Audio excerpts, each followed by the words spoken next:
Saya seorang janda yang hidup mandiri, usaha sendiri dan bekerja sendiri. Tapi meski lelah, selalu dituntut untuk selalu dapat uang untuk menghidupi kebutuhan semua keluarga. Bagaimana ini Pak Ustadz? Malah yang mau menyelamatkan bapak-bapak yang udah punya istri. Berat Bapak. Dosakah seorang anak melawan orang tua yang egois dan matre? Tapi kalau orang tua saya ini Pak Ustadz nakal,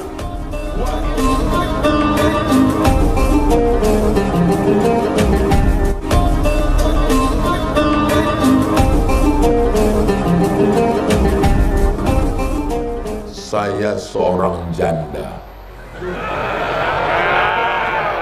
yang hidup mandiri, usaha sendiri dan bekerja sendiri.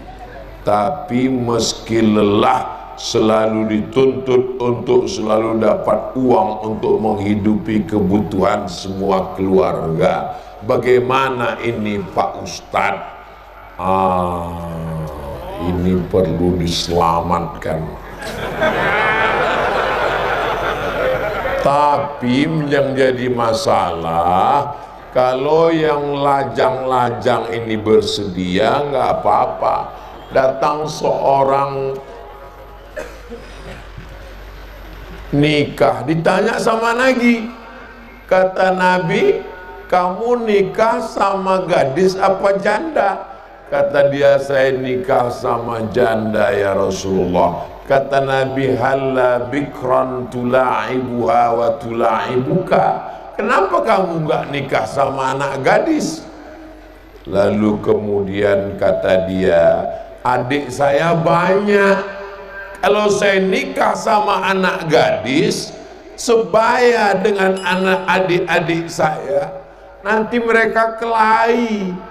Saya nikah dengan janda yang udah agak tua dikit, supaya mereka terayomi, terlindungi. Korbankan perasaanmu demi untuk keluarga, wahai anak muda. Setuju? Dari bunyinya kurang.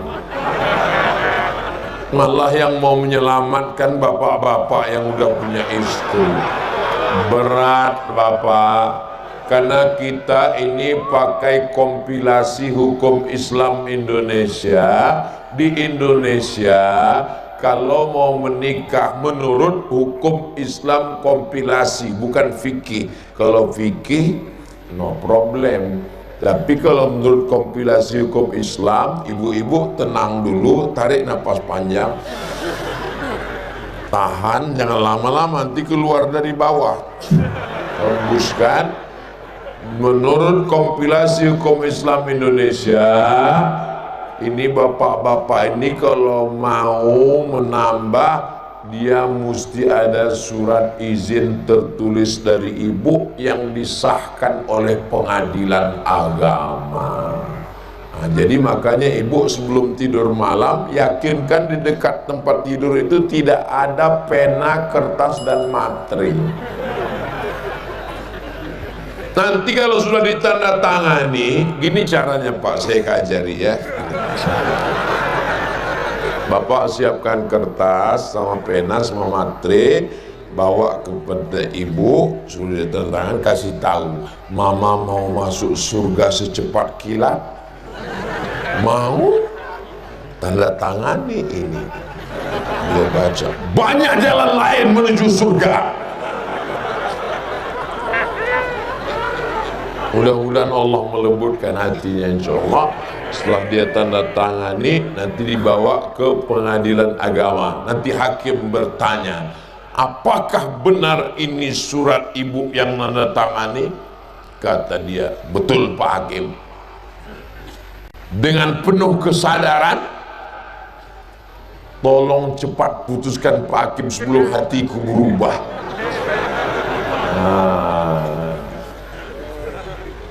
fankihu ma taba lakum minan nisa'i masna wa thulatha wa ruba fa in khiftum alla ta'dilu fawahidah. Kalau kamu takut tidak mampu bersikap adil, maka satu cukup, only one. Only one. Berapa banyak orang lebih mau suaminya berzina, makan haram daripada yang halal. Ini adalah emergency door. Kalau kita naik pesawat, itu pramugara ngasih tahu, ladies and gentlemen, kepala buku di stempelsman, all of our passengers, semua penumpang, ini pesawat ada dua pintu, pintu depan dan pintu belakang. Tapi kalau terjadi kecelakaan, ada pintu alternatif yang dibuka kalau terjadi sesuatu. Paham? Sulit memang menjelaskan sama orang yang ketakutan. Suami yang takut kepada istri itu nanti pas mau masuk surga tidak diizinkan malaikat. Kenapa? Karena kata malaikat ini tidak takut sama Allah, tapi takut sama itu. Paham? Suami yang terlalu takut kepada istri itu nanti dikubur nggak kena azab kubur. Kenapa? Pas mau diazab malaikat, kata malaikat ini nggak usah kita azab. Kenapa? Waktu di dunia sudah terlalu azab.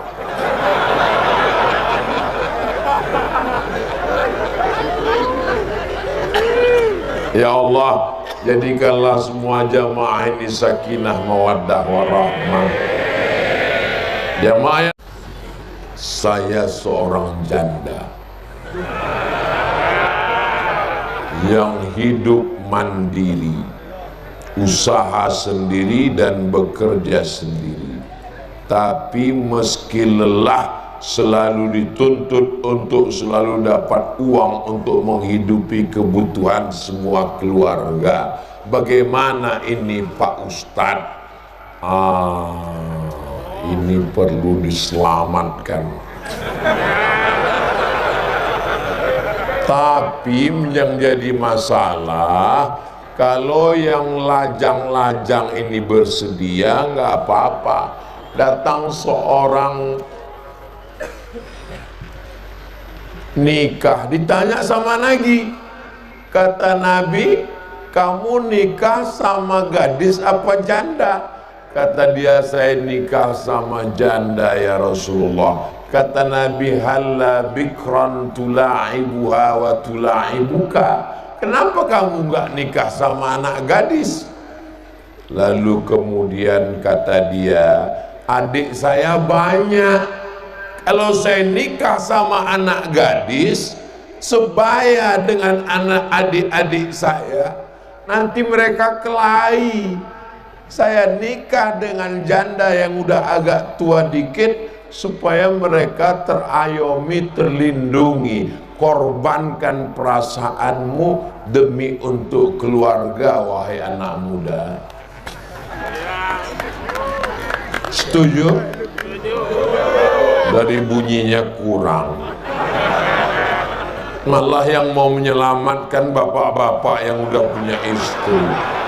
Berat Bapak, karena kita ini pakai kompilasi hukum Islam Indonesia. Di Indonesia kalau mau menikah menurut hukum Islam kompilasi, bukan fikih. Kalau fikih no problem, tapi kalau menurut kompilasi hukum Islam, ibu-ibu tenang dulu, tarik nafas panjang, tahan, jangan lama-lama, nanti keluar dari bawah. Hembuskan. Menurut kompilasi hukum Islam Indonesia, ini bapak-bapak ini kalau mau menambah, dia mesti ada surat izin tertulis dari ibu yang disahkan oleh pengadilan agama. Nah, jadi makanya ibu sebelum tidur malam yakinkan di dekat tempat tidur itu tidak ada pena, kertas dan materi. Nanti kalau sudah ditandatangani, gini caranya Pak, saya ajari ya. Bapak siapkan kertas sama pena sama materi, bawa kepada ibu, sudah ditandatangan, kasih tahu, mama mau masuk surga secepat kilat. Mau? Tanda tangani ini. Dia baca, banyak jalan lain menuju surga. Mudah-mudahan Allah melembutkan hatinya, insya Allah. Setelah dia tanda tangani, nanti dibawa ke pengadilan agama. Nanti hakim bertanya, apakah benar ini surat ibu yang tanda tangani? Kata dia, betul Pak Hakim. Dengan penuh kesadaran, tolong cepat putuskan Pak Hakim sebelum hatiku berubah.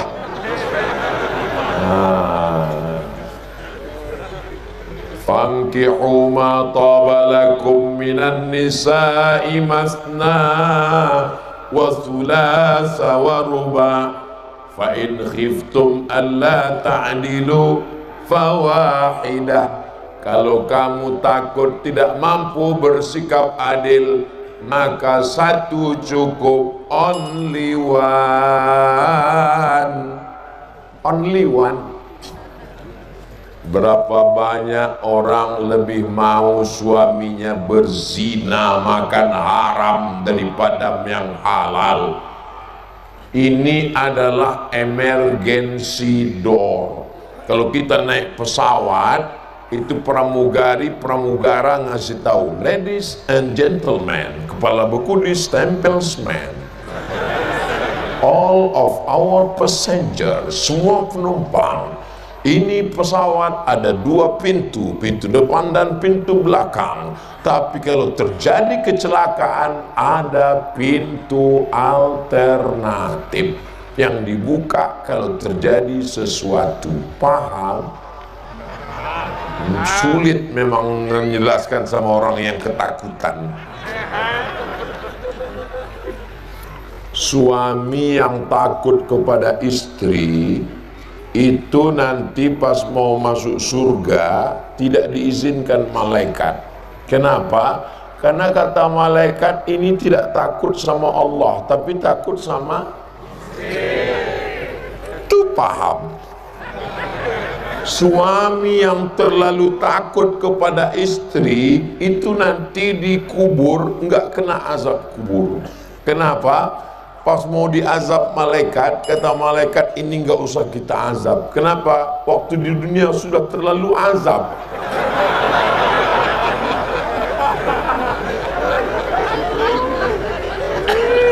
Ya Allah, jadikanlah semua jamaah ini sakinah, mawaddah, warahmah.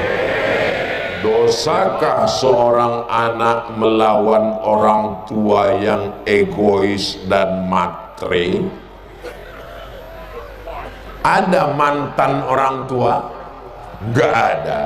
Kita ada di dunia ini apakah langsung atau melalui orang tua? Melalui orang tua. Walaupun orang tuamu enggak sholat, walaupun ibumu enggak pakai jilbab, walaupun bapakmu pejudi pezina, maka kau ada disebabkan mereka. Jangan lawan orang tua. Jangan mentang-mentang udah ngaji, pulang dari sini panggil ayah sini, mak sini, duduk. Ya ayyuhalladzina kafaru. Nggak bisa begitu. Coba lihat Nabi Ibrahim alaihissalam. La illam tantahi, kalau kau tidak berhenti menasihati aku, la arjumannaka, aku akan lempar kamu pakai batu. Wahjurni maliya, tinggalkan aku, pergi sana. Apa jawab Ibrahim? Sa'astaghfiru laka rabbi, aku akan mintakan ampun kepada Allah untukmu. Innahu kana bi hafiyya.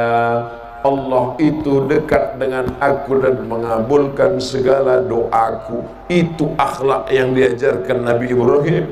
Maka selalu kita katakan, Allahumma salli ala Sayyidina Muhammad wa ala ali Sayyidina Muhammad kama sallaita ala Sayyidina Ibrahim wa ala ali Sayyidina. Kenapa Ibrahim? Karena Ibrahim berakhlak kepada ayahnya, dibalas Allah. Maka apa bukti akhlak Ibrahim? Anaknya juga Ismail berakhlak. Ya bunayya, oh my son. Ya bunayya, wahai anakku, inni ara fil manam, aku lihat dalam mimpiku, anni azbahuka, aku menyembelih lehermu, fanzur madza tara, apa pendapatmu? Apa jawab Ismail? Ya abati, wahai ayahku, if'al ma tu'mar, laksanakan apa yang diperintahkan Allah. Satajiduni insyaallahu minas sabirin. Kalau kalian berbakti pada orang tua adik-adikku, maka insya Allah anak-anakmu juga akan berbakti.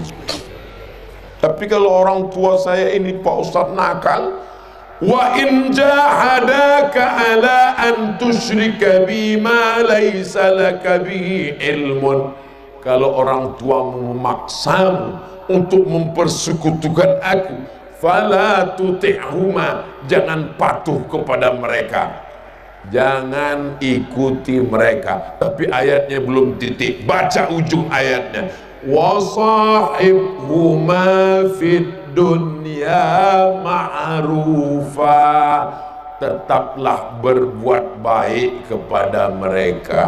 Ma'rufa, yang baik menurut urf. Jadi kira-kira menurut orang saudara saya di Pulau Madura, bagaimana berbuat baik kepada orang tua? Tetaplah berbuat baik. Jadi Ustadz gimana merubah dia? Cara merubahnya, cari siapa orang tokoh yang dia hormati, pakai lidahnya. Dia sukanya ke siapa? Oh, ada tokoh yang dia segani Ustadz, ini ada orang datang ke dia, Pak, tolong sampaikan ke bapak saya, jangan egois, jangan matre, karena sekarang udah nggak pakai matre 6.000 lagi.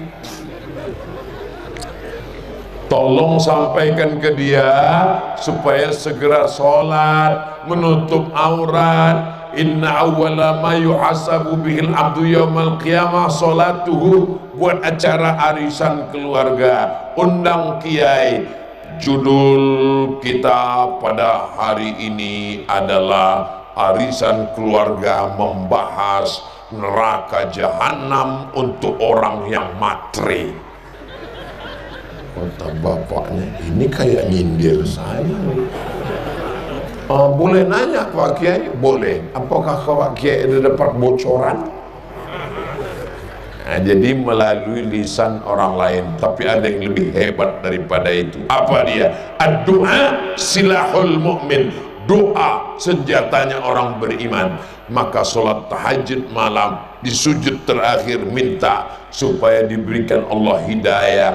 Allah Ta'ala Maha Kuasa, tidak ada yang sulit bagi Allah. Ya muqallibal qulub, engkau yang membolak-balikkan hati, balikkanlah hati orang tua kami yang matre kepada orang tua yang baik-baik, yang soleh dan solihah ya Allah. Mudah-mudahan orang tua kita baik-baik semuanya insya Allah. Orang tua seperti Quran lapuk.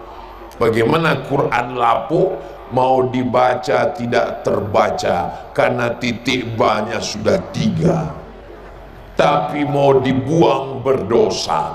Quran yang lapuk, Quran yang sudah lama, Quran tahun 70-an, mau dibaca tidak terbaca, mau dibuang berdosa. Lalu gimana? Simpan-simpan aja sampai hilang sendiri. Jaga orang tua. Saya ini tidak punya ayah, tidak punya ibu. Saya ini anak yatim piatu. Jadi tahu betul rasanya. Kalian sulit untuk menceritakan bagaimana rasanya nggak punya orang tua. Nanti setelah orang tua, adik-adik kalian, orang tua nggak ada, baru merasa. Betul kata Ustaz Abdul Somad, betul kata Ustaz. Nggak usah nangis lagi. Kemarin gue kasih tahu, nggak percaya. Sedangkan anak sudah berbakti dari segala hal, menafkahi kedua orang tua, anak-anak dan semua keluarga. Jangan menyesal buat baik sama orang tua. Kenapa? Karena kalian sudah melaksanakan perintah Allah. Wa qadha rabbuka alla ta'budu illa iyyah. Selesai Allah, langsung orang tua. Wa bil walidaini ihsana.